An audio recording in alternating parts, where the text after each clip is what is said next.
Hello guys, कैसे हैं आप लोग। मैं हूं अमित तल्डा, आपका फ्रेंड, फिलोसोफर एंड गाइड। स्वागत है आपका वीजी स्टडी हब में। और आज हमारा लास्ट पार्ट है सर, एफएम प्रैक्टिकल एमसीक्यूज का लास्ट पार्ट है। ठीक है, तो आज के बाद आप फ्री हो जाओगे। ठीक है, और आज हमारा लास्ट टॉपिक है security analysis and portfolio management. ठीक है, कंबाइंड वे में मैं आपको पढ़ाने वाला हूँ। और फ्रैंकली कोशिश यही है कि एक एवरेज स्टूडेंट जितना कवर कर सकता है इस चैप्टर में बिना कॉन्फिडेंस को कम किए, क्योंकि सर एग्जाम बहुत सामने है।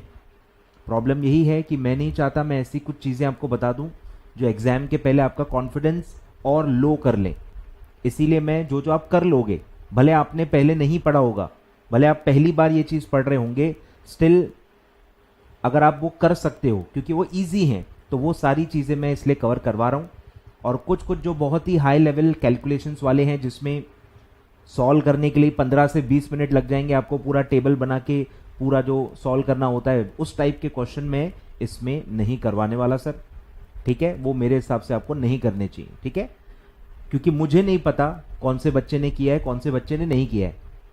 ये प्रॉब्लम है कि अगर मुझे पता होता कि सबने किया है तो वो करवाने में कोई दिक्कत नहीं है। प्रॉब्लम ये है कि कुछ बच्चों से चीज़ें इग्नोर ही नहीं होती, वो इग्नोर ही नहीं कर पाते। सर ने पढ़ाया है तो कर लेते हैं, भले सर बोलेंगे कि यार ये जिनको जम रहा है, जिनका मैथ्स अच्छा है वही लोग करेंगे, स्टिल कुछ बच्चे इग्नोर नहीं कर पाते और फिर वो गलत डायरेक्शन में चले जाते हैं।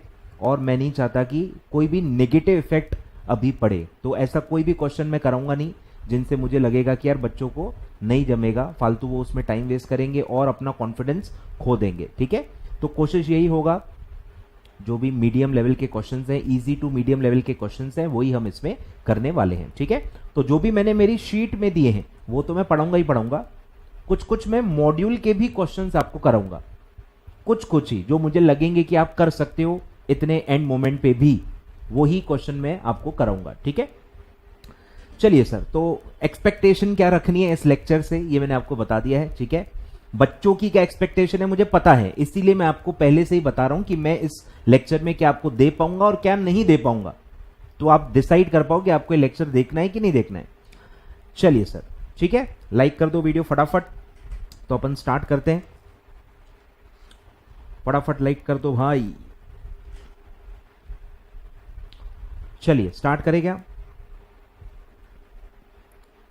कैल्सी वेल्सी सब उठा लिया ना आपने। ठीक है, कैल्सी के बिना बैठना ही नहीं। ठीक है, और ये शीट मेरी आपके पास होनी चाहिए। वो शीट की लिंक मेरे टेलीग्राम चैनल पे है, मेरा टेलीग्राम चैनल आप फॉलो कर लीजिए। ठीक है, लिंक वगैरह सब मैं आपको दे दूंगा कमेंट बॉक्स में। ठीक है, चलिए सर स्टार्ट करते हैं। अब इसमें टाइप वाइज ही आपको सोचना है, तभी आपको चीज़ें सिंपल लगेंगी। एक एक टाइप पे एट ए टाइम आपको सोचना है। पूरे चैप्टर का अगर आप टेंशन लोगे तो आपको कॉन्फिडेंस कम ही लगेगा, क्योंकि इसमें मैथ्स है। ठीक है, देखो गलती किसी की नहीं है, गलती आपके बैकग्राउंड की है कि पहले से जो मैथ्स का डर आपने बिठा लिया है वो इतनी जल्दी नहीं जाएगा। हम कितना भी आपको बता दें, सिंप्लीफाई कर लें, स्टिल जब नंबर्स होते हैं, पॉइंट में आते हैं, फिर 2 पॉइंट वालों को मल्टीप्लाई करके स्क्वायर रूट निकालना होता है, तो आपको थोड़ा सा कॉन्फिडेंस कम ही लगेगा। समझ में आ रहा है, वो मैथ्स की प्रॉब्लम है और वो इतनी जल्दी नहीं जाएगी। उसका रूट बहुत ही गहरा रूट है उसका, इतनी आसानी से आप उसे पीछा नहीं छुड़ा सकते। आ रहा है कुछ समझ में। तो मैथ्स का ही प्रॉब्लम है सर, कंसेप्ट इतना उसमें है ही नहीं। कंसेप्ट बहुत इजी लैंग्वेज में हम समझा सकते हैं, बट प्रॉब्लम है उसमें कैलकुलेशंस ही इतनी कॉम्प्लेक्स हैं, इतनी लेंदी है, कैलकुलेटर का बहुत ज़्यादा यूज़ है, तो सब बच्चों को जमता नहीं है। और जमने के बाद कॉन्फिडेंस आना चाहिए, कॉन्फिडेंस बढ़ना चाहिए, तब जाके टाइम देके फायदा है। ठीक है, चलिए सर स्टार्ट करते हैं। ठीक है, तो एक एक करके स्टार्ट करते हैं और एक एक में जो भी बैकग्राउंड की जरूरत होगी वो मैं आपको बताते जाऊंगा। ठीक है, चलिए क्वेश्चन नंबर 1 पे आ जाइए। If the risk free rate of return, risk free rate of interest is 11%, इसी को आप क्या कहते हो सर, RF। ठीक है, हमने पढ़ा है ऑलरेडी। क्या पढ़ा है हमने कॉस्ट ऑफ कैपिटल चैप्टर पढ़ा है, उसमें हमने कॉस्ट ऑफ इक्विटी पढ़ा है। कॉस्ट ऑफ इक्विटी में हमने CAPM मॉडल पढ़ा है, और CAPM मॉडल में हमने क्या पढ़ा है कि expected return of a security कैसे निकालते हैं, RF यानी risk free rate plus beta factor multiplied by RM minus RF। याद आ रहा है, तो ये फॉर्मूला अभी 2-3 क्वेश्चंस में आपको यूज करना है, ठीक है। तो हम सिक्योरिटी लेवल पे भी निकालेंगे एक्सपेक्टेड रिटर्न, और हम पोर्टफोलियो लेवल पे भी निकालेंगे, वो भी एक मॉड्यूल का क्वेश्चन में आपको करवाऊंगा, ठीक है। चलिए, तो बस यही फॉर्मूला आपको यूज करना है। तो आरएफ आपको दिया हुआ है, expected return on market portfolio, यानी कि ये क्या है, आरएम दिया है 18% कि मार्केट कितना रिटर्न प्रोवाइड कर रहा है। Ascertain the expected return of portfolio if beta of the portfolio, देखो ये भी वही है, ये भी पोर्टफोलियो का ही रिटर्न है, लेकिन बीटा पोर्टफोलियो का आपको दिया है। हम एक क्वेश्चन करेंगे जिसमें बीटा पोर्टफोलियो का आपको निकालना पड़ेगा, एक स्टेप बस आगे। यहां पे सारा डेटा सजा के आपको दिया है, बस वहां पे आपको बीटा पोर्टफोलियो का कैसे निकलता है वो भी हम समझेंगे, वो भी हम पढ़ेंगे। क्लियर है? तो आ जाइए, तो बीटा डायरेक्टली आपको पोर्टफोलियो का ही दिया हुआ है, बस आपको वही फॉर्मूले में वैल्यूज पुट करनी है, आंसर आ जाएगा। सबसे इजी टाइप का क्वेश्चन है। चलिए बोलिए सर, क्या फॉर्मूला है? Expected return of portfolio is equal to RF plus beta of portfolio into RM minus RF. बोलो, आरएफ है sir 11% plus beta of portfolio है 0.9, आरएम है 18% माइनस 11%। बोलो, पहले ब्रैकेट सॉल्व करो। 18 माइनस 11 7 आएगा, 18 माइनस 11 7 आएगा, 7 इंटू 0.9, 7 इंटू 0.9 वो आएगा 6.3। तो ये जो पूरा है ब्रैकेट ये आप पहले निकाल लो, ये आएगा 6.3।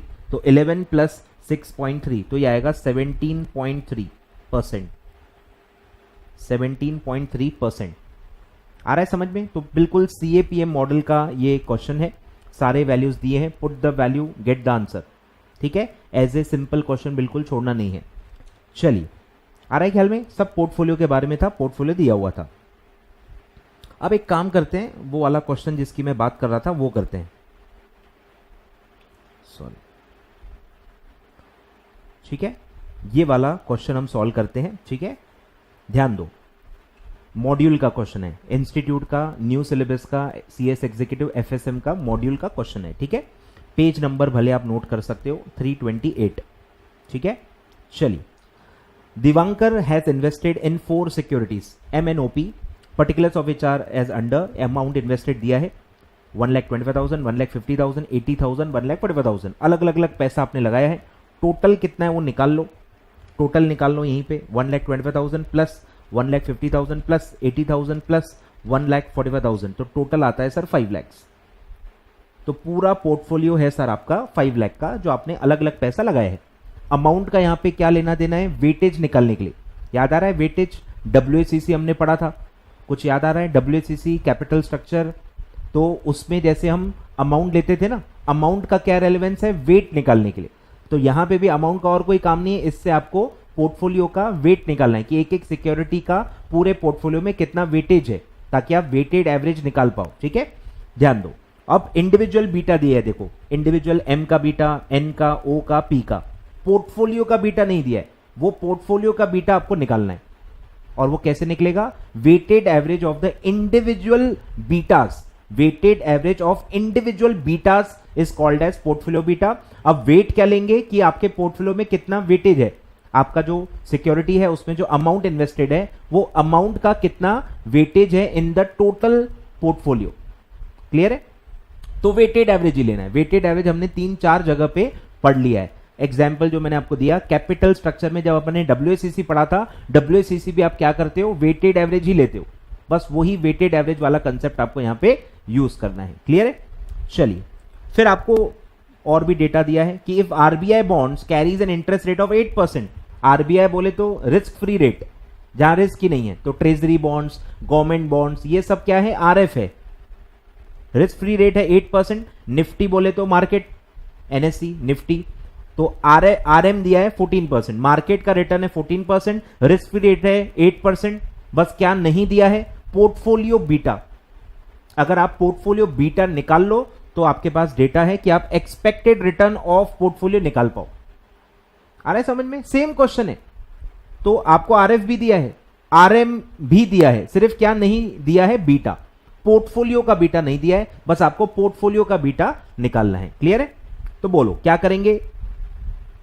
अब मैं आंसर आपको सॉल्व करवाता हूं, ठीक है। बोलो क्या था?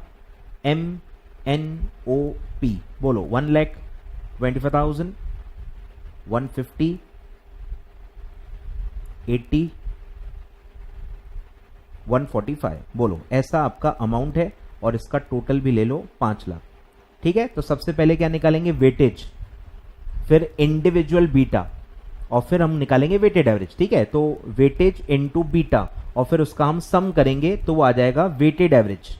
ठीक है, वेटेड एवरेज हमने काफी जगह निकाला हुआ है। चलिए स्टार्ट करते हैं। बोलो वेट कैसे निकालेंगे, 1,25,000 डिवाइडेड बाय 5 लाख, तो वेटेज आएगा 0.25। 1,50,000 डिवाइडेड बाय 5 लाख तो वो आएगा 0.3। 80,000 डिवाइडेड बाय 5 लाख वो आएगा 0.16 एंड 1,45,000 डिवाइडेड बाय 5 लाख वो आएगा 0.29। तो टोटल मार के देख लेना, 1 आना चाहिए। ठीक है, weightage of all should be equal to 1। अब इंडिविजुअल बीटा दिया हुआ था 0.6,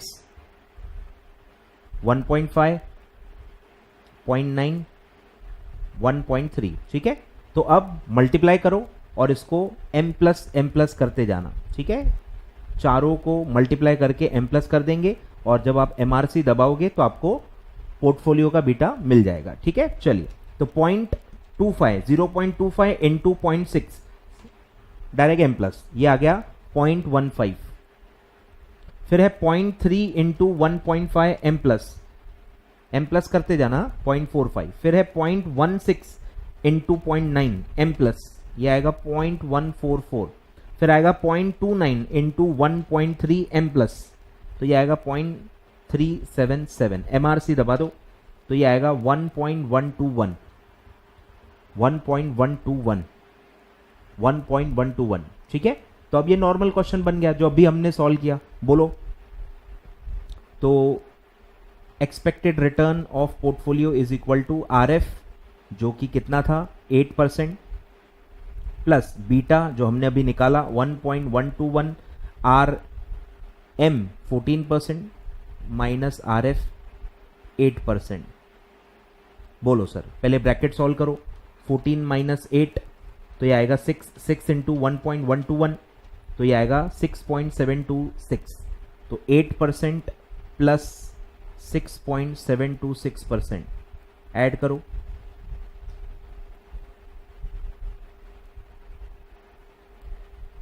बोलो कितना आएगा 14.726%। 14.726% क्लियर है, 14.726% क्लियर है। तो ये हो गया अपना पोर्टफोलियो का एक्सपेक्टेड रिटर्न। ठीक है, इससे ज्यादा कुछ वो पूछ नहीं सकते। तो या तो आपको पोर्टफोलियो बीटा दिया होगा या तो पोर्टफोलियो बीटा भी आपको निकालना पड़ेगा। इंडिविजुअल सिक्योरिटीज का पूरा वही अमाउंट दिया रहेगा, उससे जिससे आप वेटेज निकालोगे और इंडिविजुअल बीटास आपको दिए होंगे। तो ये पूरा एक टाइप हो गया, ये पूरा टाइप हो गया। ठीक है, तो आई होप आपको समझ में आ रहा होगा। ठीक है, तो ये आपके मॉड्यूल का ही है, आंसर तो आपको ऑलरेडी मॉड्यूल में दिया ही हुआ है। ठीक है, चलिए सर आगे बढ़ते हैं।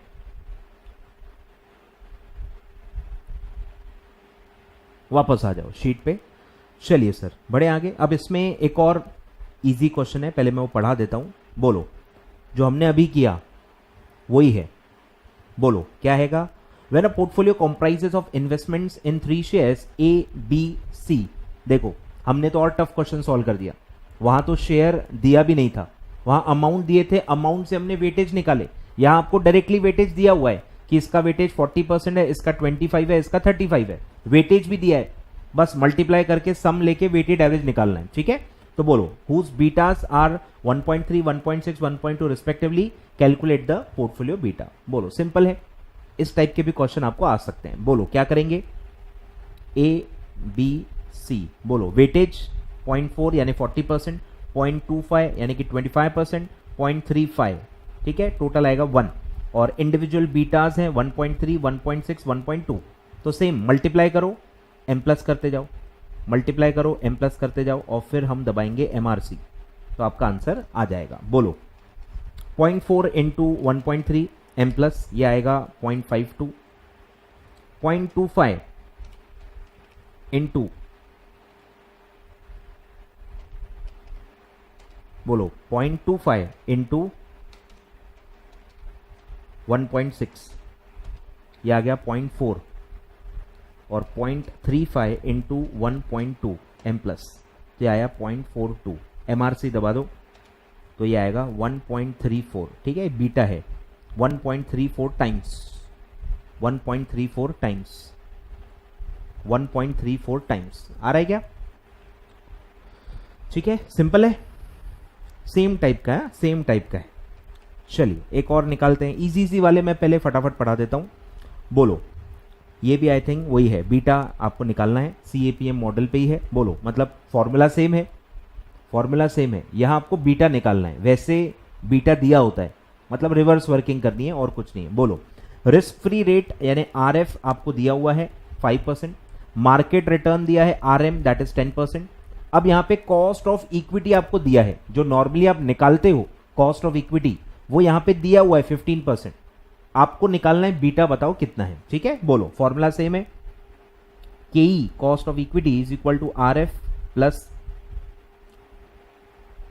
Beta RM minus RF। ठीक है, बोलो, KE दिया है 15% यानी 0.15 ले लो, RF 0.05। ठीक है, सब मैं डेसिमल में लेता हूं, मैं आपको ऑलरेडी बता चुका हूं, प्लस बीटा आपको निकालना है, मार्केट रिटर्न 10%, 0.1 माइनस 0.05। बोलो, ब्रैकेट कितना आएगा? 0.1 माइनस 0.05, 0.05 ही आएगा यानी 5%।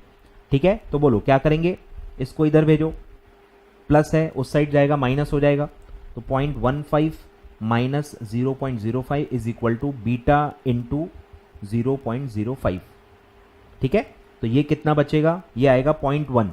ठीक है, ये आएगा 0.1 और इसको इधर लेके जाओगे तो डिवाइड हो जाएगा, तो beta is equal to 0.1 divided by 0.05, 0.1 divided by 0.05 वो आएगा 2 टाइम्स, वो आएगा 2 टाइम्स। ठीक है, वो आएगा 2 टाइम्स। आ रहा है क्या आपका? आ रहा है क्या आपका? 2 टाइम्स।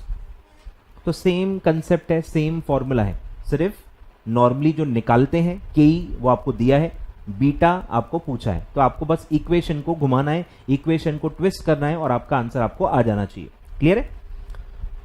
तो ये था बीटा, सेम CAPM फॉर्मूला। ये भी देखो सेम ही है। बोलो क्या है? Standard deviation of market return is 15। कोई काम नहीं है इसका, ठीक है, मैं बताऊंगा, इररिलेवेंट डेटा आपको दिया है। Return of stock is 25%, riskless rate of interest यानी कि RF is 5% and risk premium आपसे पूछा है। रिस्क प्रीमियम का मतलब क्या होता है सर? RM माइनस RF, याद आ रहा है? रिस्क प्रीमियम का क्या मतलब होता है? RM minus RF। ठीक है, और RM माइनस RF क्या होता है ये मैंने आपको बताया भी था। RM माइनस RF ये मार्केट का प्रीमियम आता है। ये किसका प्रीमियम आता है? मार्केट का प्रीमियम। समझ लो, क्वेश्चन को ट्विस्ट किया जा सकता है, आंसर बदल जाएगा। ठीक है, अगर आपको मार्केट का प्रीमियम पूछा है तो वो आता है RM माइनस RF। ठीक है, मार्केट का return minus risk free return. पर यहां क्या पूछा है, ध्यान दो, यहां क्या पूछा है? Risk premium of X stock, stock का पूछा है। ठीक है, तो स्टॉक का यानी सिक्योरिटी का अगर आपको प्रीमियम पूछा है तो वहां बीटा से आपको मल्टीप्लाई करना पड़ेगा। जो प्लस के बाद जो भी आता है, beta into RM minus RF, ये क्या है? ये होता है कि सिक्योरिटी का प्रीमियम कितना है, रिस्क प्रीमियम सिक्योरिटी कितना ऑफर कर रही है। क्लियर है? तो ऐसे दोनों में फर्क है। तो क्या पूछा है वो ध्यान देना है, उसके हिसाब से आपको यूज करना है। तो आपको यहां बीटा की जरूरत ही नहीं है, यहां आपको बीटा की जरूरत ही नहीं है। यानी कौन सा फॉर्मूला यूज करोगे आप? बोलो कि एक्सपेक्टेड रिटर्न जो कि है रिटर्न ऑफ स्टॉक दिया हुआ है 25%, यही रिटर्न ऑन स्टॉक है जो आप निकालते हो, जिसका फॉर्मूला है वो आपको दिया हुआ है। तो return on stock is equal to RF plus risk premium, ऐसा फॉर्मूला होता है। और रिस्क प्रीमियम कैसे निकलता है? Beta into RM minus RF। ठीक है, तो इतना ही, ऐसे ही फॉर्मूला यूज करना है। इसलिए मैं कह रहा हूं कि स्टैंडर्ड डेविएशन का यहां कोई काम नहीं है, इररिलेवेंट इंफॉर्मेशन आपको दी हुई है तो आपको इग्नोर करना है, इसके बिना भी आपका आंसर आ जाएगा। ठीक है, तो मेरा स्टॉक का रिटर्न है 25%, रिस्क फ्री रेट है 5%। तो बताइए रिस्क प्रीमियम कितना दे रहा है स्टॉक? बोलो, risk premium is equal to 5% को उधर लेके जाओ तो आपका आंसर आ जाएगा 20%। ठीक है, एकदम सिंपल है, एकदम एकदम एकदम सिंपल।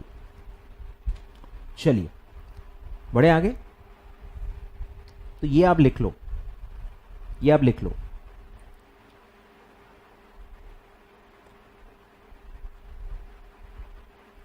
इससे रिलेटेड बहुत सारी थ्योरी मेरे को याद आ रही है, पर ये थ्योरी का लेक्चर नहीं है सर, फिर मैं क्या है कहीं और चले जाऊंगा, कोई रोकने वाला नहीं है मेरे पास, ठीक है। तो मैं इसलिए जितना प्रैक्टिकल से रिलेटेड है वो ही बता रहा हूँ।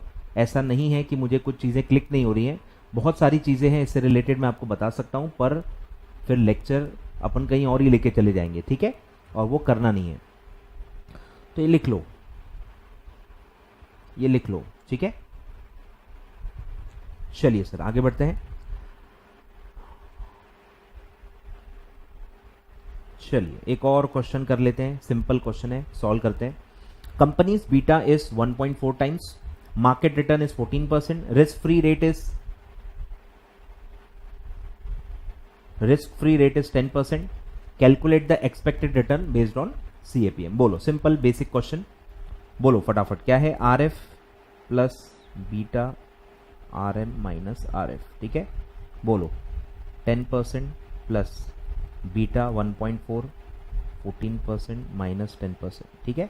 पहले क्या सॉल्व करेंगे, ब्रैकेट 14 माइनस 10 4, 4 इंटू 1.4 तो वो आएगा 5.6, तो 10% प्लस 5.6% तो ये आएगा 15.6%, ठीक है। एकदम सिंपल है, एकदम सिंपल है, ठीक है। तो यहां तक आपको सब समझ में आ गया होगा, सब CAPM के इर्द गिर्द ही घूम रहा है। CAPM यानी एक्सपेक्टेड रिटर्न, एक्सपेक्टेड रिटर्न को ही हम कॉस्ट ऑफ कैपिटल में कॉस्ट लेते हैं इक्विटी का, याद आ रहा है।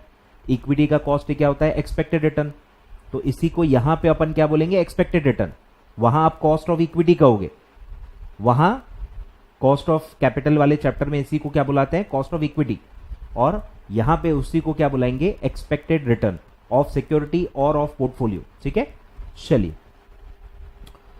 अब आते हैं बीटा के ही फॉर्मूले पे, ध्यान दो। बीटा का एक और फॉर्मूला है, वो मैं आपको बता देता हूं, ठीक है। Mister A is planning to buy a security and is in a dilemma regarding price to be paid. For this he is relying on the required rate of return, यानी वही expected return of a security. Help him to calculate the aforesaid rate if you are inform that securities standard deviation, ठीक है, security standard deviation is 6% and correlation coefficient, ठीक है, ये एक नया खिलाड़ी है, correlation coefficient of the security with the market, ठीक है। मार्केट और सिक्योरिटी में आपस में क्या कोरिलेशन है, 0.6। बीटा नहीं है ये, बीटा भी सिमिलर ही होता है, लेकिन ये कोरिलेशन है, ठीक है। Correlation coefficient is 0.6। मार्केट का स्टैंडर्ड डेविएशन कितना है, 5%। स्टैंडर्ड डेविएशन को आप क्या कहते हो, सिग्मा, याद आ रहा है, सिग्मा, ऐसा जो सिंबल होता है सिग्मा। तो अपना स्टैंडर्ड डेविएशन भी दिया है 6% और मार्केट का भी स्टैंडर्ड डेविएशन दिया है 5%। लेकिन सिर्फ इससे आप बीटा नहीं निकाल सकते, हमारा आपस में क्या कोरिलेशन है वो फैक्टर भी यूज करना पड़ता है, तब जाके आप बीटा निकाल सकते हो। क्लियर है। You may assume that return from risk free security in the market is 8% and the return on market portfolio is 12%, ठीक है। तो आपको पहले बीटा निकालना है और फिर वो बीटा को यूज करके नॉर्मल जैसे हम निकालते हैं वैसा निकालना है, क्योंकि यहां पे भी रिस्क फ्री रिटर्न दिया है। RF आपको दिया है 8% और RM भी दिया है 12%। क्या डेटा मिसिंग है, बीटा, बस बीटा आपको निकालना है, ठीक है। तो बीटा का ये दूसरा फॉर्मूला मैं आपको बता रहा हूं, ठीक है। तो बीटा का फॉर्मूला होता है sigma of security upon sigma of market into correlation coefficient of correlation into coefficient of correlation, ठीक है। तो ये फॉर्मूला होता है बीटा फैक्टर का, जो आपको काफी जगह यूज करना पड़ेगा, ठीक है। बोलो, सिग्मा ऑफ सिक्योरिटी कितना है, 6%, sigma of market 5% into coefficient correlation 0.6। बोलो 6 डिवाइडेड बाय 5 ये आएगा 1.2, 1.2 इंटू 0.6 तो ये आएगा 0.72 टाइम्स, यानी बीटा है, ठीक है। बीटा ये आ गया 0.72 टाइम्स, ठीक है। और अब ये नॉर्मल क्वेश्चन बन गया, अब इसमें नॉर्मल एक्सपेक्टेड रिटर्न निकालना है, जिसको आप CAPM मॉडल से निकालते हो। बोलो expected return is equal to risk free rate 8% plus beta 0.72 minus R M वो है 12%, ये दिया हुआ है 12% माइनस आर एफ यानी कि 8%। बोलो ब्रैकेट सॉल्व करो, 12 माइनस 8 4, 4 इंटू 0.72 तो ये आएगा 2.88, 2.88 प्लस 8 वो आएगा 10.88, 10.88 आ रहे ख्याल में। तो इसमें सीखने वाली बात क्या थी, बीटा, कि बीटा का फॉर्मूला क्या है, standard deviation of security divided by standard deviation of market into correlation coefficient, आपस में इनका कोरिलेशन कैसा है। क्लियर है। तो ये फॉर्मूला आपको समझना है, ठीक है, ये आपको समझना है। क्लियर है, ख्याल में आ रहा है जितना भी मैं बता रहा हूं। अब यही मैं कह रहा हूं कि अब ये कोरिलेशन ऑफ कोएफिशिएंट कैसे निकलता है ये आपको समझना है। तो वो बहुत ही लंबा मैथमेटिक्स है उसमें, ठीक है, समझाने में कोई प्रॉब्लम नहीं है, समझाने में कोई प्रॉब्लम नहीं है, पर उसका मैथ्स कॉम्प्लिकेटेड है, कंसेप्ट ज्यादा कॉम्प्लिकेटेड है ही नहीं, मैथ्स कॉम्प्लिकेटेड है, ठीक है। चलिए तो ये हो गया, आगे बढ़ते हैं। अब पढ़ते हैं sir holding period return, security analysis का पार्ट है होल्डिंग पीरियड रिटर्न, कि एक सिक्योरिटी अगर आप होल्ड कर रहे हो एक साल के लिए फॉर एग्जांपल, तो आप कितना रिटर्न कमा रहे हो एक सिक्योरिटी पे, क्या कमाते हो आप, टोटल रिटर्न का कंसेप्ट है कि total return is equal to current return plus capital gain, मतलब बेचने के वक्त जो आपको प्रॉफिट होता है वो कैपिटल रिटर्न। तो current return capital return, current return मतलब डिविडेंड, सिक्योरिटी पे आपको क्या करंट इनकम हाथ में मिलती है, डिविडेंड, तो करंट रिटर्न का मतलब है डिविडेंड, और कैपिटल रिटर्न का मतलब है डिफरेंस इन द प्राइस, कि प्राइस कितनी बढ़ या कम रही है, प्राइस कितनी कम या ज्यादा हो रही है, वो जो प्राइस का चेंज है वो होता है कैपिटल रिटर्न। और कैपिटल रिटर्न पॉजिटिव भी हो सकता है, नेगेटिव भी हो सकता है, जीरो भी हो सकता है। कैपिटल रिटर्न पॉजिटिव भी हो सकता है, नेगेटिव भी हो सकता है, जीरो भी हो सकता है, मतलब प्राइस बढ़ भी सकती है, कम भी हो सकती है, सेम भी रह सकती है। बढ़ रही है तो पॉजिटिव कैपिटल रिटर्न आएगा, कम हो रही है तो नेगेटिव कैपिटल रिटर्न आएगा, सेम रह रही है तो जीरो आएगा। और करंट रिटर्न हमेशा पॉजिटिव या जीरो होगा, current return can not be negative, current return can not be negative, ठीक है, ये थ्योरी इसका बैकग्राउंड है। बोलो तो फॉर्मूला क्या है sir, holding period return is equal to, बोलो करंट रिटर्न यानी न्यूमरेटर है टोटल रिटर्न, टोटल रिटर्न को आपको आपके इन्वेस्टमेंट से डिवाइड करना है। आपकी इन्वेस्टमेंट क्या है, परचेज प्राइस, परचेज प्राइस को ही आप क्या कह सकते हो, ओपनिंग प्राइस, जितने पे आपने खरीदा है। हम यानी अज्यूम करेंगे कि ओपनिंग प्राइस पे आप खरीद रहे हो और क्लोजिंग प्राइस पे आप बेच रहे हो, नोशनल टाइप में भी आप ये कैलकुलेट कर सकते हो, ठीक है। बोलो पढ़ लेते हैं पहले क्या है। Investor purchases an 8% bond having a face value of 1000, maturity of 5 years for 900, ठीक है, 900 में आप बाय कर रहे हो, दिया हुआ है, 900 में आप बाय कर रहे हो, दिया हुआ है, ठीक है, तो आपका परचेज प्राइस होगा, इसी को आप इन्वेस्टमेंट कहोगे। He later sells it for 960, selling price भी दिया है, तो यहीं कहीं आपको दिख गया कि कैपिटल रिटर्न कितना है सर, 960 माइनस 900, तो 60 रुपीज आपका कैपिटल रिटर्न है। और आपसे पूछा है बताइए होल्डिंग पीरियड गेन कितना है, होल्डिंग पीरियड गेन कितना है, ठीक है। तो ये हम कॉस्ट ऑफ इक्विटी में पढ़ चुके हैं, याद आ रहा है, कॉस्ट ऑफ डेट या कॉस्ट ऑफ प्रेफरेंस शेयर में याद आ रहा है कि ये कैपिटल रिटर्न क्या है, 5 साल का है सर, इसको पर ईयर में कन्वर्ट करना पड़ेगा। आ रहा है कुछ समझ में, फॉर्मूला याद आ रहा है। तो बोलो क्या करेंगे, ठीक है। तो इसमें भी आपको ध्यान देना है कि आप कौन हो, मतलब आप कंपनी के एंगल से निकाल रहे हो कि आप इन्वेस्टर के एंगल से निकाल रहे हो। यहां हम कौन है, यहां लिखा हुआ है ना, हम इन्वेस्टर हैं, हम इन्वेस्टर हैं, और नाम में ही मीनिंग है, नाम में ही मीनिंग है होल्डिंग पीरियड रिटर्न। तो आपका होल्डिंग पीरियड कितना है ये भी देखना है। अब अगर मेरा बॉन्ड 5 साल का है तो ये तो कंपनी का टेनोर हुआ ना, कंपनी ने 5 साल का बॉन्ड इशू किया, तो 5 साल किसके लिए रेलेवेंट है, कंपनी के लिए। मेरा होल्डिंग पीरियड कितना है वो मुझे एज ए इन्वेस्टर निकालना है।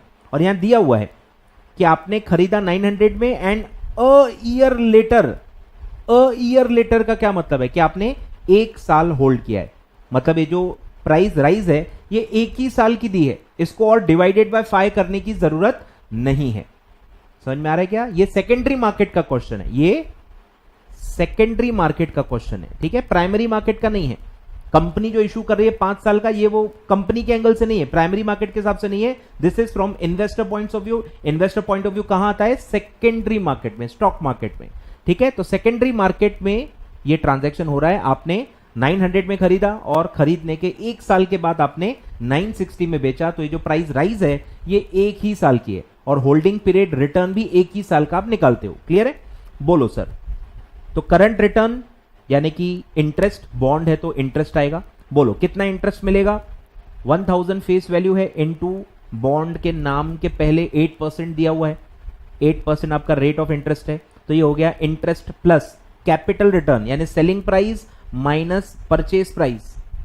रिटर्न जो 8% है ये भी 1 साल का है, प्राइस का जो चेंज है वो भी 1 ही साल का है। ध्यान देना, क्वेश्चन में अगर ट्विस्ट कर दूं तो आंसर थोड़ा सा बदल जाएगा, ठीक है। तो सब 1 साल का है, बेस सेम है। डिवाइडेड बाय परचेज प्राइस, कितने में खरीदा था आपने? 900 में, और ये रिटर्न परसेंटेज में निकलता है तो इंटू 100 करना भूलना नहीं है। बोलो सर। तो 1000 इंटू 8% वो आएगा 80 प्लस 960 माइनस 900 तो आएगा 60 डिवाइडेड बाय 900 इंटू 100।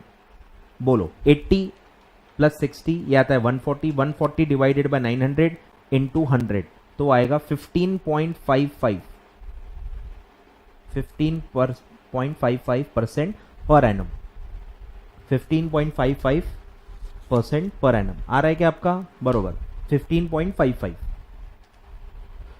क्लियर है? तो यहां 5 इयर्स आपके कोई काम का नहीं है, 5 इयर्स आपके कोई काम का नहीं है, यहां पे अ ईयर लेटर काम का है, अ ईयर लेटर काम का है। क्लियर है?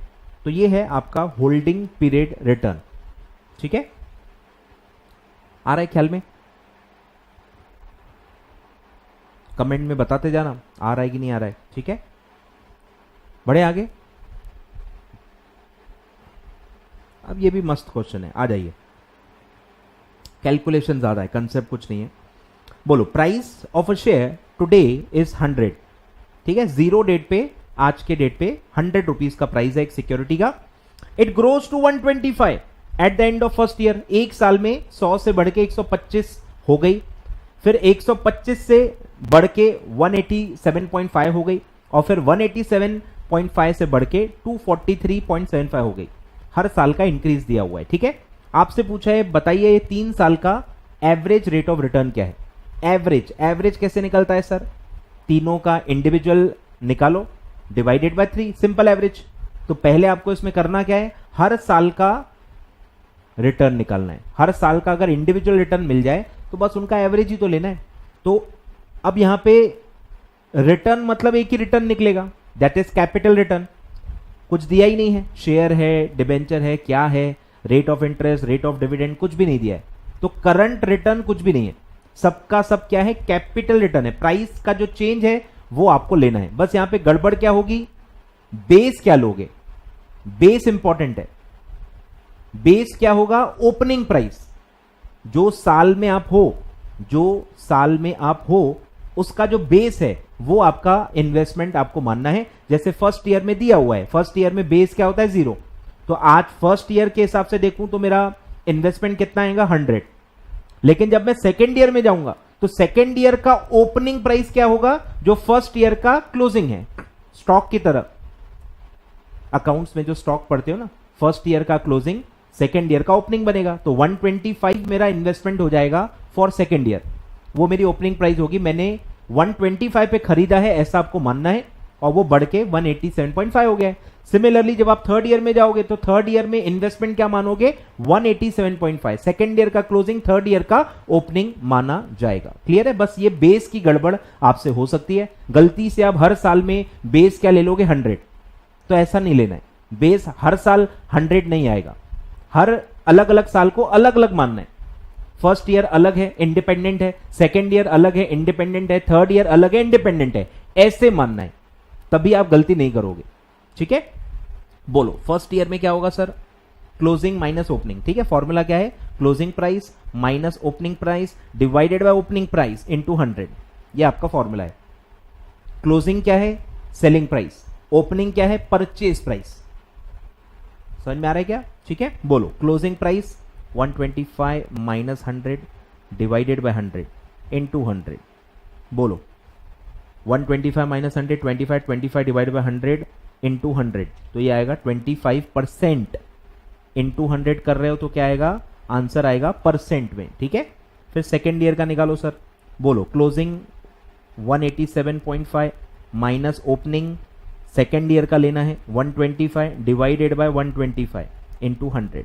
तो बस मैं यही कह रहा था कि यहाँ 125 लेना है, 100 नहीं लेना है, ठीक है। बोलो 187.5 माइनस 125, ये आता है 62.5। 62.5 डिवाइडेड बाय 125 इंटू 100, तो ये आएगा 50%। और थर्ड ईयर का निकालो सर। क्लोजिंग प्राइस है 243.75 माइनस ओपनिंग है 187.5 डिवाइडेड बाय ओपनिंग 187.5 इंटू 100। बोलो सर 243.75 माइनस 187.5, तो न्यूमरेटर आ रहा है 56.25। 56.25 डिवाइडेड बाय 187.5 इंटू 100, तो ये आ रहा है सर 30%। तो इंडिविजुअल रिटर्न आ गया, बस इसका एवरेज ले लो।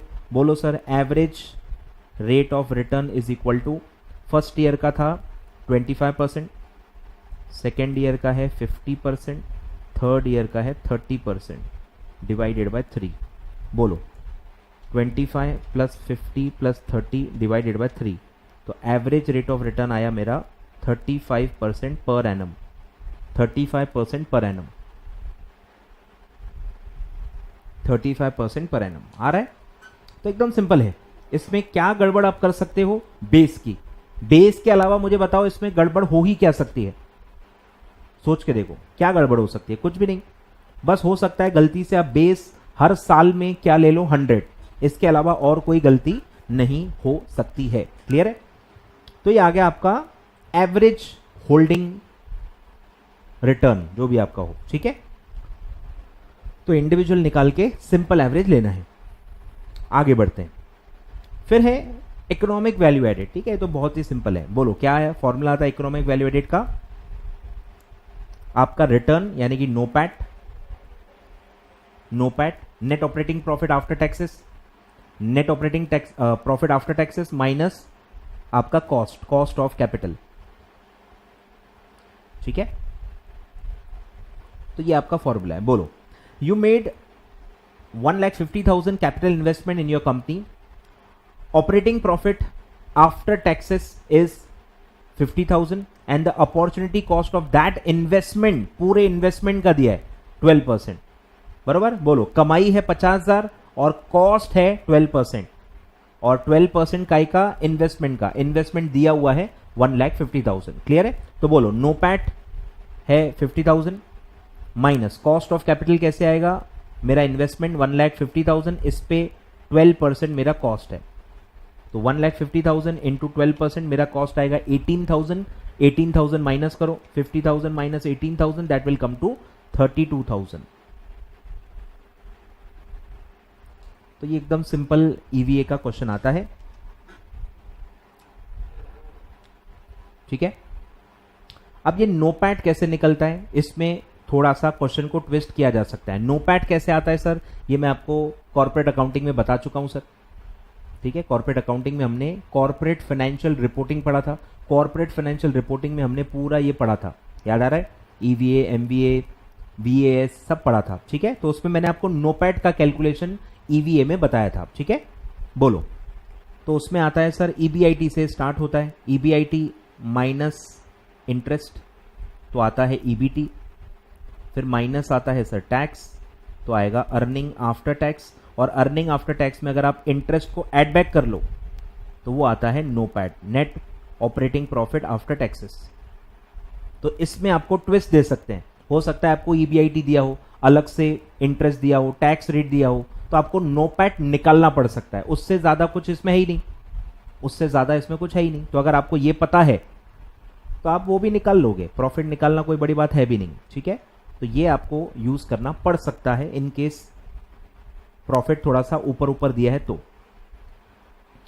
ठीक है, आगे बढ़ते हैं। अब एक क्वेश्चन पढ़ते हैं sir, risk penalty. Risk penalty पढ़ते हैं, कोशिश करता हूं मैं समझाने की ये क्या होता है। मार्कोविट्स मॉडल में आता है। तो इसमें कंसेप्ट क्या है? कंसेप्ट ये है कि रिस्क रिटर्न ट्रेड ऑफ आपने पढ़ा है कि जितना ज्यादा आप रिस्क लोगे उतना ज्यादा आप रिटर्न कमाओगे। तो रिस्क और रिटर्न मूव्स इन टैंडम। तो रिस्क आप कितना लेने के लिए रेडी हो, तो उसको ह्यूमन बिहेवियर से कंपेयर किया गया। इकोनॉमिक्स में जो पढ़ते हो ना आप, वो कंसेप्ट यूज किया जाता है यूटिलिटी। तो यूटिलिटी आप गुड्स और सर्विसेज के निकालते हो, वैसे ही यहां इन्वेस्टमेंट कमाने की या वेल्थ क्रिएट करने की यूटिलिटी निकाली गई है। तो इन्होंने वही कहा है कि डिमिनिशिंग यूटिलिटी होती है कि जैसे जैसे आप रिस्क ज्यादा लेते हो और रिस्क लेने की इच्छा कम होते जाती है, एडिशनल रिस्क लेने की इच्छा आपकी कम हो जाती है। तो इन्होंने उसके बारे में यह किया है कि यूटिलिटी क्या होती है। तो यूटिलिटी इन्होंने निकाला है कि utility is equal to expected return on the security minus risk penalty. ठीक है, यहां पे उन्होंने रिस्क पेनल्टी का रेफरेंस दिया है कि यूटिलिटी क्या होती है कि आप कितना रिस्क लेने के लिए रेडी हो या कितना कमाने के लिए रेडी हो। जितना भी नॉर्मल रिटर्न होता है एक सिक्योरिटी का, उसमें से रिस्क पेनल्टी माइनस करो, रिस्क पेनल्टी आपको लगेगी। और रिस्क पेनल्टी कैसे होती है? जितना कम रिस्क लोगे उतनी ज्यादा पेनल्टी लगेगी, मतलब उतना कम कमा पाओगे। और ये कंसेप्ट से मैच भी होता है, जितना कम रिस्क लोगे उतना रिटर्न भी कम आएगा, और जितना ज्यादा रिस्क ले सकते हो उतनी रिस्क पेनल्टी कम आएगी। जितना ज्यादा रिस्क ले सकते हो उतनी रिस्क पेनल्टी कम आएगी। क्लियर है? तो इसका फॉर्मूला क्या है sir? Risk penalty is equal to variance. Variance को ही आप कहते हो स्टैंडर्ड डेविएशन का स्क्वायर, यानी कि रिस्क स्क्वायर्ड ऐसा नाम आता है। रिस्क स्क्वायर्ड, रिस्क स्क्वायर्ड का मतलब है वरायंस। वरायंस का मतलब है स्टैंडर्ड डेविएशन का स्क्वायर। क्लियर है? डिवाइडेड बाय, यानी एक ही है ये, risk squared divided by risk tolerance. तो इन्होंने एक नया कंसेप्ट बनाया है रिस्क टॉलरेंस, कि आप कितना रिस्क टॉलरेट कर सकते हो। उसके लिए अलग ही मैकेनिज्म बनाया है, 0 to 100 का रेंज बनाया है कि on a scale of 0 to 100 आप कितना रिस्क लेने के लिए रेडी हो, कितना रिस्क को आप टॉलरेट कर सकते हो।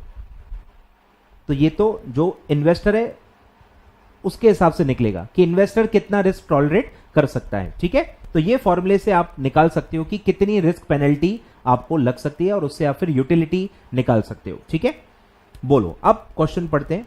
If the standard deviation of a portfolio return is 15%, standard deviation दिया है वो है 15%, risk tolerance level is 40 on a scale of 0 to 100, 40 आपका रिस्क टॉलरेंस लेवल है, and what is the risk penalty for the investor. बोलो, तो risk square करो, risk यानी कि 15%, यानी कि 15 square divided by risk tolerance that is 40। बोलो 15 स्क्वायर यानी 15 इंटू इक्वल टू करोगे तो स्क्वायर आ जाएगा, that is 225 upon 40। 225 divide by 40 वो आएगा 5.625%। तो आपका रिस्क पेनल्टी आएगा 5.625%। 40% ही आपका टॉलरेंस था, टॉलरेंस कम है तो पेनल्टी ज्यादा आएगी, टॉलरेंस कम है तो पेनल्टी ज्यादा आएगी। क्लियर है?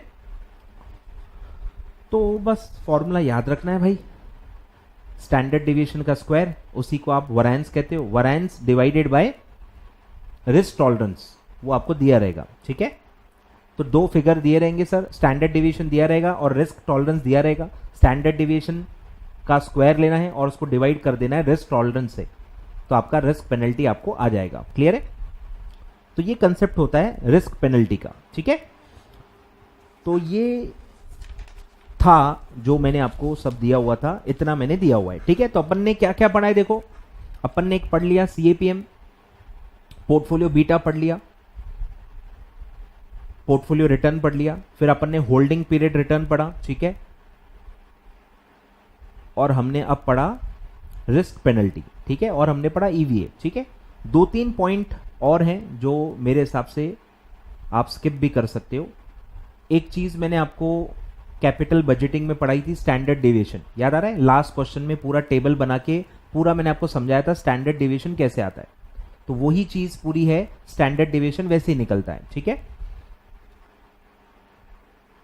अब इसमें दो ही चीजें बची हैं, एक है कोवेरिएंस और एक आता है कोएफिशिएंट ऑफ कोरिलेशन, ठीक है।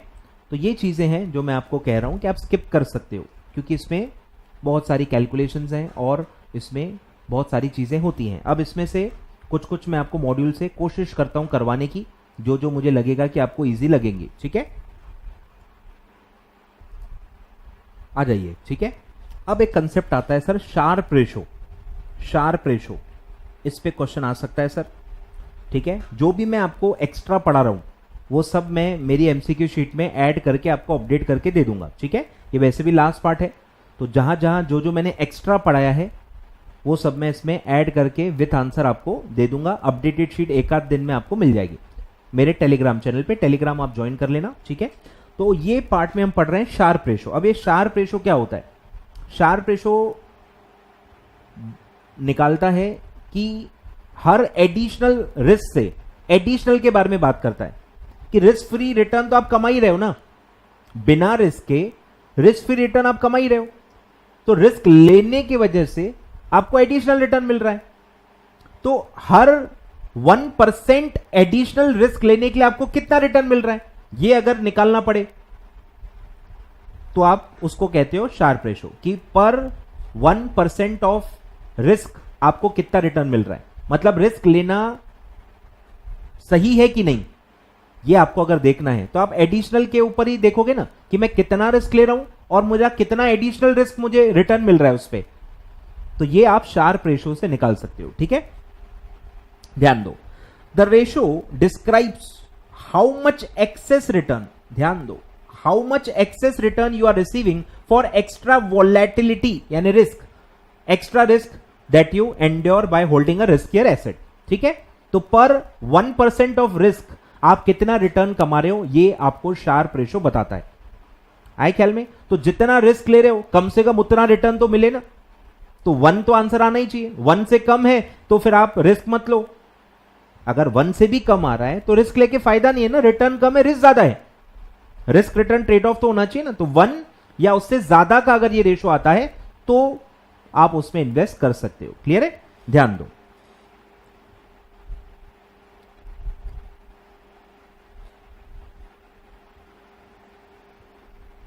ये दिया है, ठीक है। रेशो ऑफ 1 और better is considered good, 2 is better, 2 is very good and 3 and better is considered excellent. तो मिनिमम 1 तो होना ही चाहिए, 1 से ज्यादा आएगा तो ही आप सोच सकते हो कि पैसा लगाना है कि नहीं, वो सिक्योरिटी खरीदनी है या नहीं खरीदनी है। क्लियर है? चलिए अब एक क्वेश्चन पढ़ते हैं सर, इस टाइप का क्वेश्चन आ सकता है सर, ठीक है। तो आप ये अच्छे से मैं आपको कवर करवा रहा हूं, ध्यान दो। A portfolio manager has invested in blue chip fund, ठीक है। ब्लू चिप कंपनी आपको पता ही होगी, जो भी सबसे टॉप कंपनीज हैं, हाईली रेटेड कंपनीज हैं, जिनका प्रॉफिट बहुत ही अच्छा है, कांस्टेंट है, हर साल अच्छा कमा रहे हैं, मैनेजमेंट अच्छा है, सब कुछ अच्छा है, वो होते हैं ब्लू चिप कंपनी, जिसमें पैसा लगाना सेफ माना जाता है। तो blue chip funds which gives 19% return on with a standard deviation of 3.5%।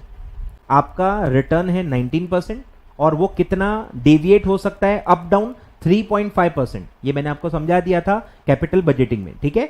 तो 3.5% का रिस्क है, यानी ये जो 19% का रिटर्न है ये फ्लक्चुएट हो सकता है with in a range up down range of 3.5%, ठीक है।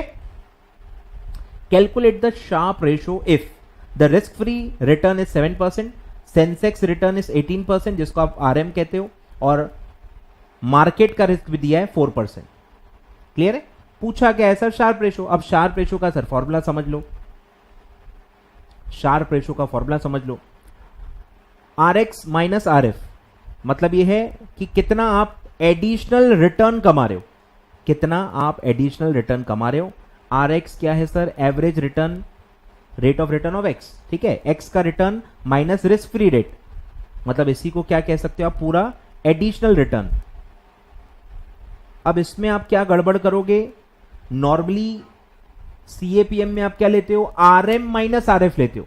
तो आपके माइंड में सबसे पहले फॉर्मूला क्या दिमाग में आएगा, क्लिक होगा, RM माइनस RF। RM यहां नहीं लेना है, सिक्योरिटी का रिटर्न लेना है। यही एक गलती आपसे यहां होगी, ठीक है।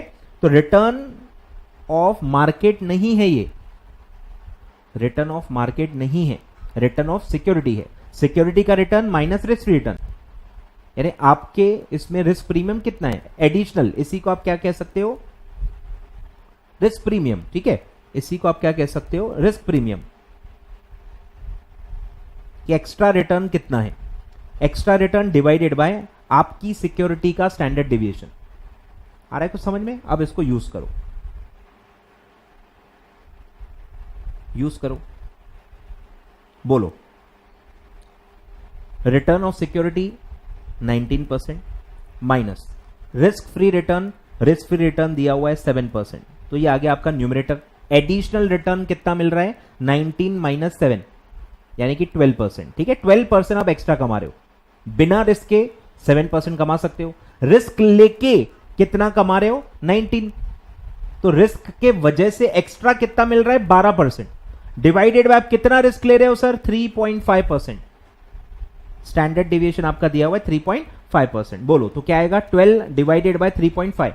इन सब में परसेंटेज भूल जाना है, क्योंकि आंसर भी परसेंटेज में ही आता है, तो परसेंटेज को यूज करना ही नहीं है। मतलब 19 माइनस 7 डिवाइडेड बाय 3.5 ऐसा आपको लेना है कैलकुलेटर पे।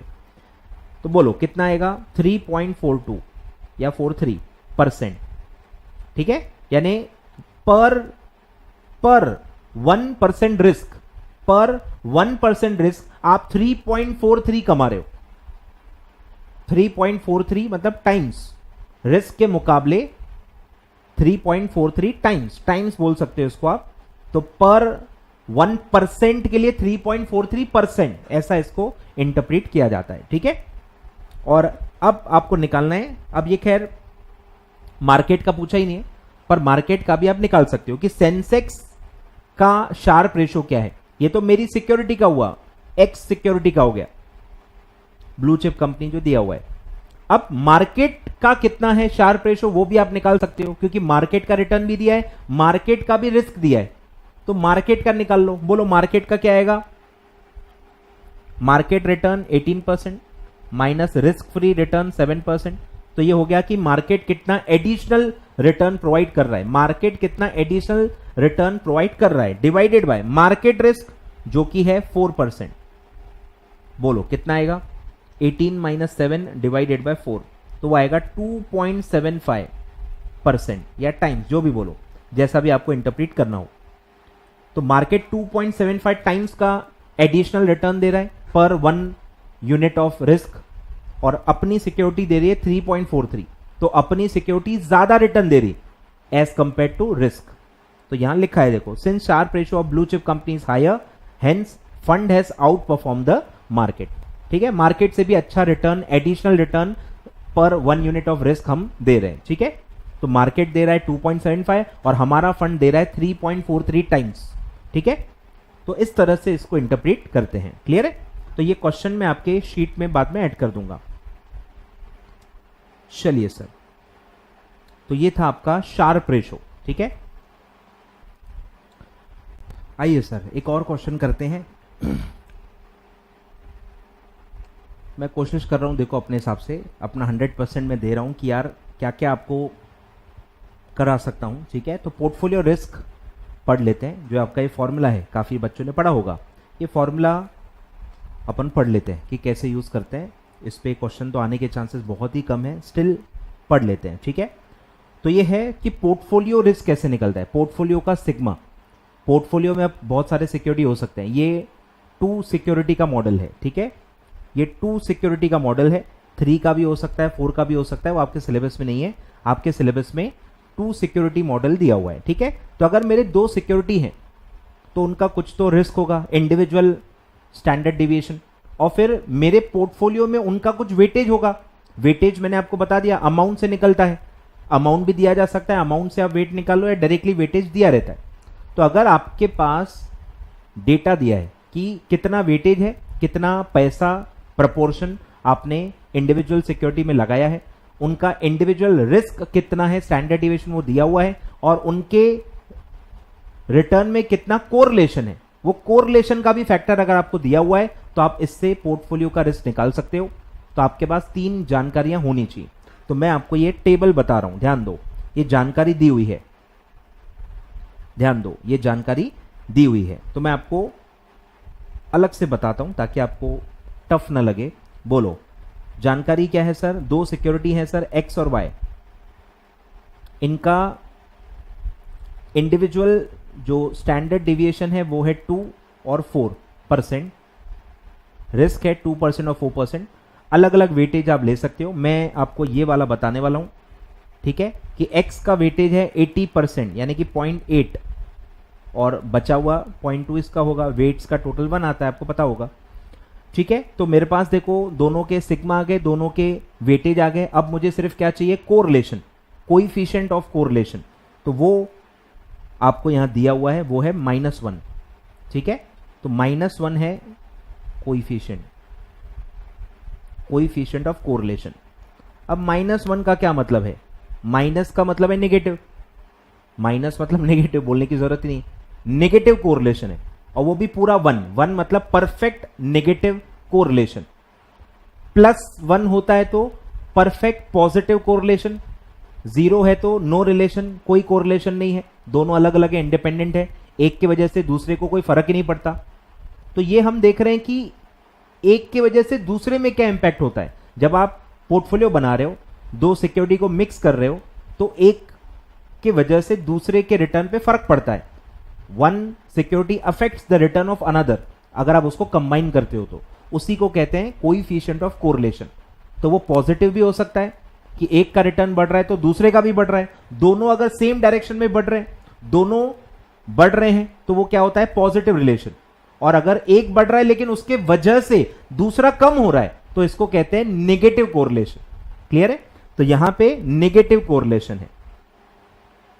उसका भी देखो बैकग्राउंड डेटा है, मैं आपको बता नहीं रहा ज्यादा, उसका भी बैकग्राउंड डेटा है पूरा, इंस्टीट्यूट का एक क्वेश्चन है, ये उनका पूरा डेटा है कि अगर 7x का रिटर्न है तो y का 13 आता है। ये कॉम्बिनेशन हो गया कि अगर कोई एक सिनेरियो है उसमें 7% अगर x पे रिटर्न आ रहा है तो y पे 13 आ रहा है, लेकिन अगर आप x का रिटर्न बढ़ाओगे, x का रिटर्न आप बढ़ाओगे, सिचुएशन को फेवरेबल करोगे, तो x का रिटर्न अगर बढ़ रहा है तो y का रिटर्न कम हो रहा है।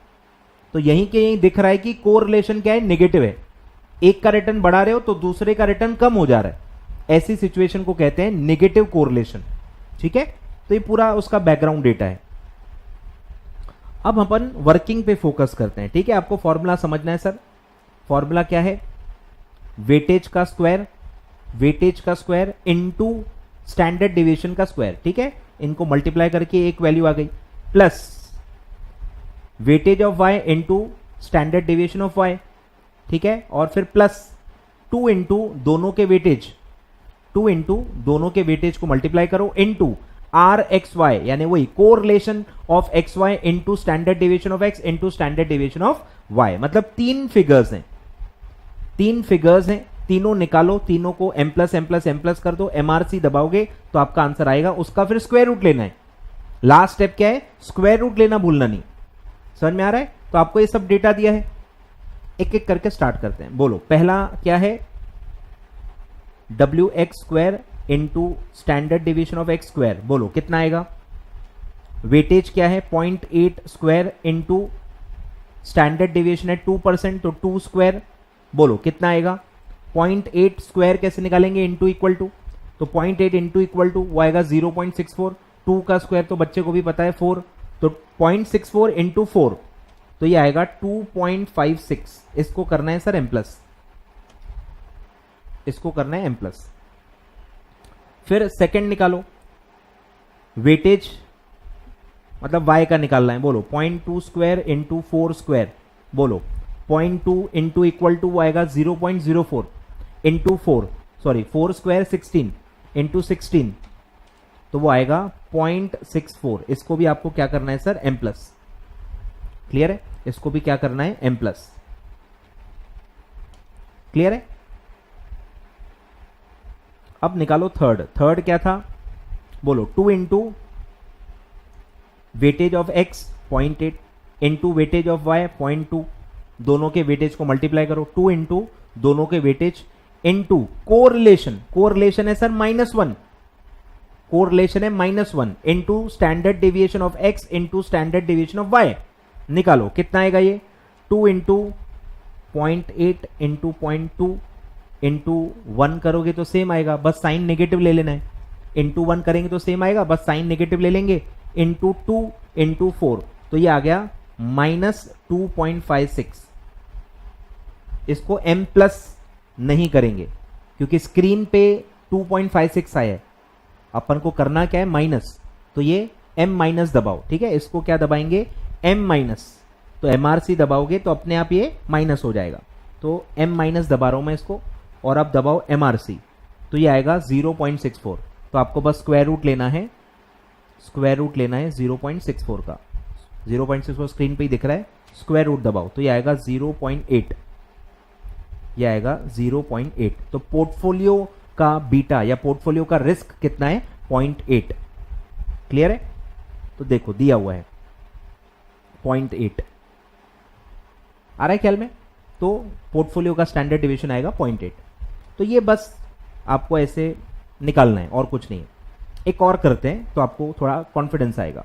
अब ये वाला करते हैं, वेटेज बस बदल रहा है, सिर्फ वेटेज बदल रहा है और कुछ भी बदल नहीं रहा, ठीक है। अब मैं वेटेज, खैर सेम ही आएगा, पॉइंट बरोबर अलग आएगा, बरोबर निकाल के देखते हैं। चलो वेटेज को उल्टा करो, वेटेज को उल्टा करो, ये लिख लो, चलो पहले तो लिख लो, लिख लो, लिख लो।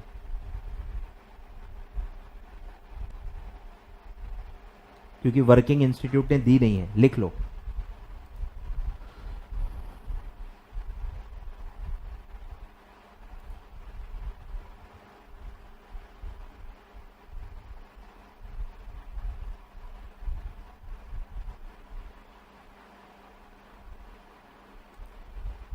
चलिए बड़े आगे।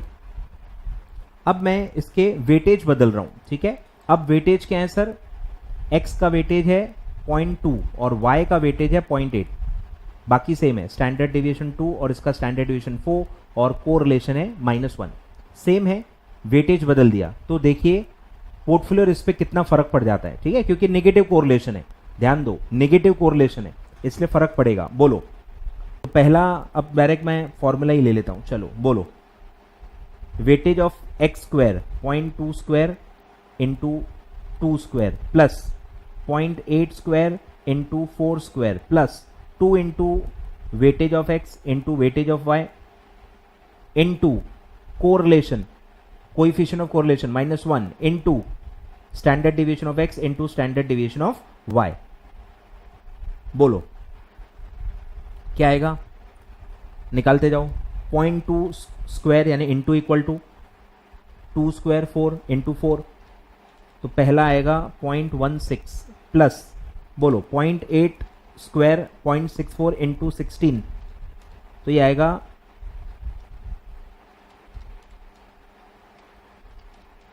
10.24, ठीक है, ये अलग आ रहा है देखो 10.24।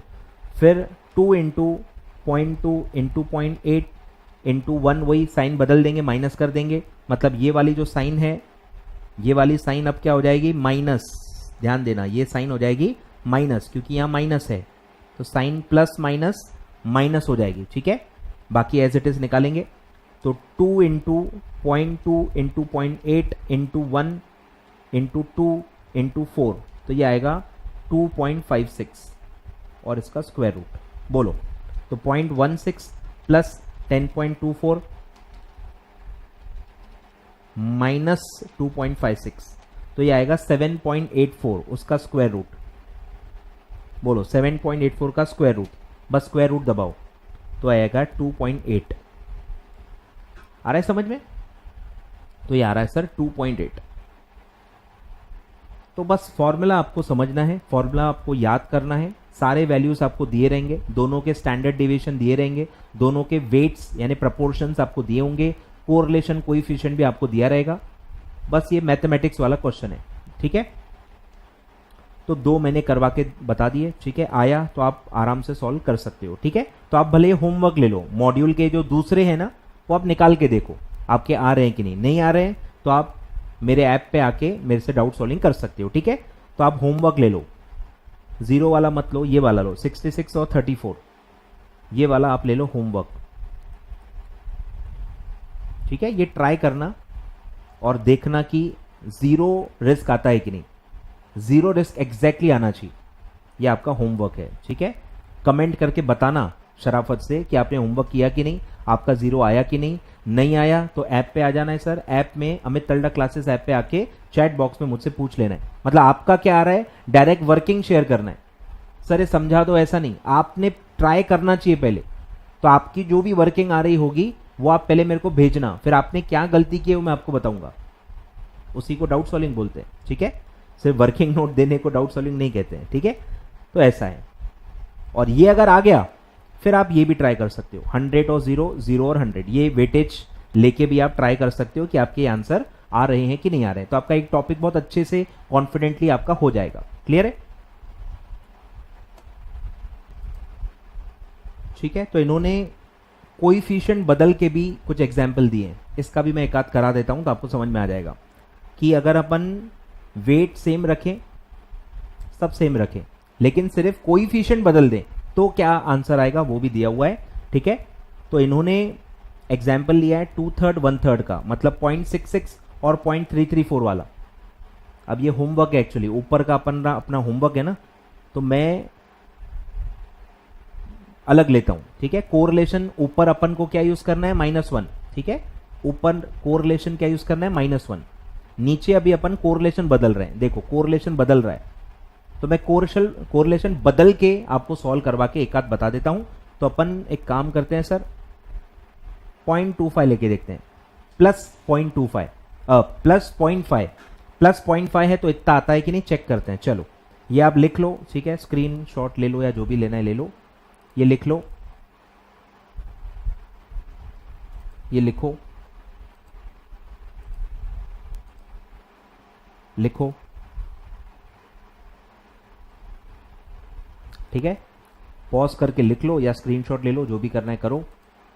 आपकी नोट्स में खैर आ ही जाएगा, 1-2 दिन के बाद आप नोट्स फिर से डाउनलोड करना तो आपको मिल जाएगा, ठीक है। चलिए अब मैं क्या करूंगा, बोलो। एक्स वाई वेट है 0.66 और ये है 0.34, इसका 2 इसका 4 स्टैंडर्ड डेविएशन, ठीक है। और कोरिलेशन है 0.5 पॉजिटिव। अब हमको निकालना है कि सर क्या आएगा, अब हमको निकालना है कि क्या होगा, बोलो।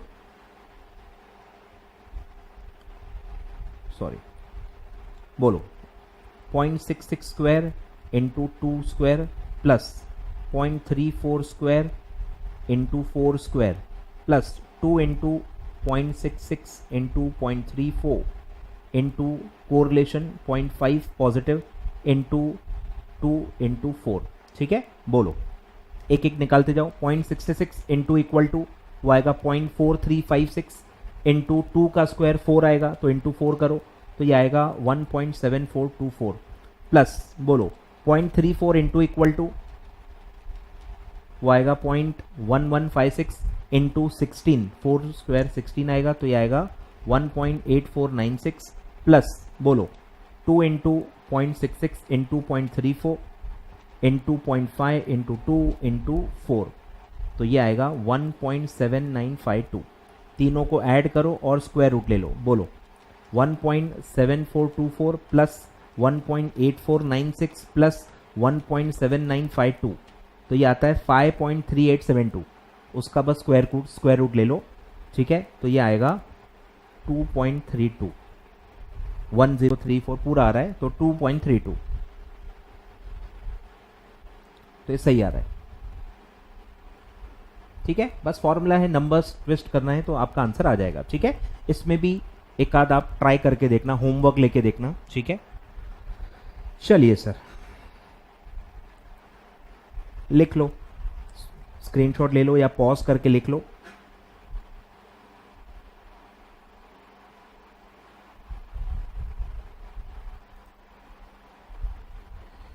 ठीक है, तो मेरे हिसाब से सर इतना काफ़ी है।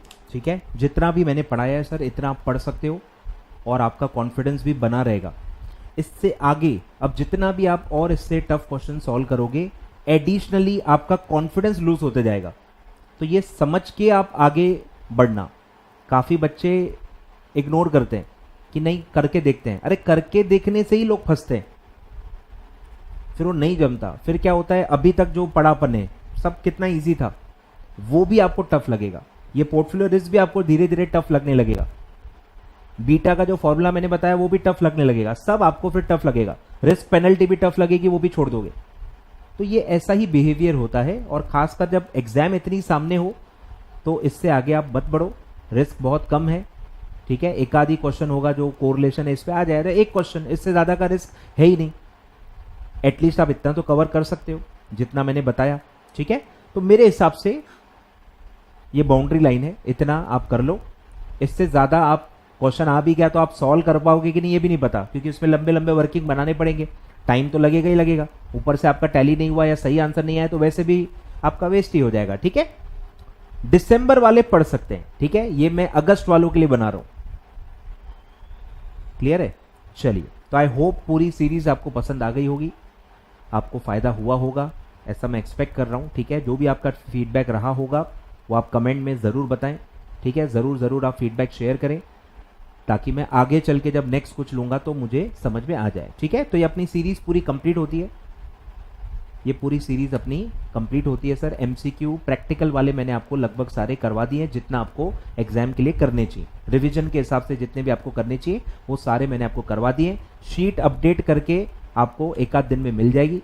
सेम टेलीग्राम चैनल पे मैं डाल दूंगा, मेरे ऐप पे भी डाल दूंगा, वीजी वाले ऐप पे भी डाल दूंगा। हर जगह अपडेट करके मैं उसको एक आध दिन में ही डाल दूंगा। ठीक है, thank you so much, all the best for the exams. ठीक है, जो भी है डाउट सॉल्विंग अगर आपको चाहिए होगी मेरे ऐप पे आप आ जाइए।